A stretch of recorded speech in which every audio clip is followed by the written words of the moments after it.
À l'appel de la Fédération nationale des ports et docks, initié un mouvement de 24 heures aujourd'hui pour dénoncer toute la casse sur nos emplois, sur nos statuts, issus de l'application de la réforme portuaire. L'application de la réforme portuaire, donc, qui a donné lieu au détachement de camarades portiqueurs dans les entreprises de manutention. À côté de ça, il y a eu tout un tas d'engagements de prix, 30 000 emplois, création de services de maintenance dans les ports, réinternalisation des activités. Tout ça, c'est pas au rendez-vous aujourd'hui et on est 6 ans après l'annonce de la réforme.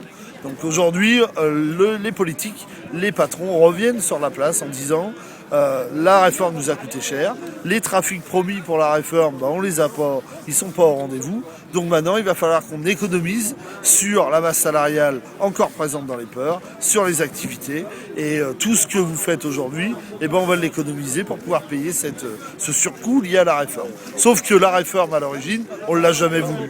On l'a jamais voulu. Si on nous avait apporté les trafics, si on nous avait apporté la légitimité de cette réforme, on serait peut-être pas dans la rue aujourd'hui.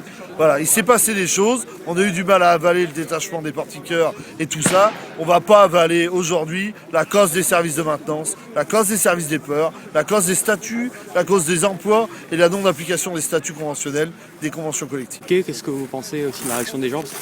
C'est clair qu'on est bien conscient de l'impact qu'a une manifestation comme ça et de tout ce que ça fait.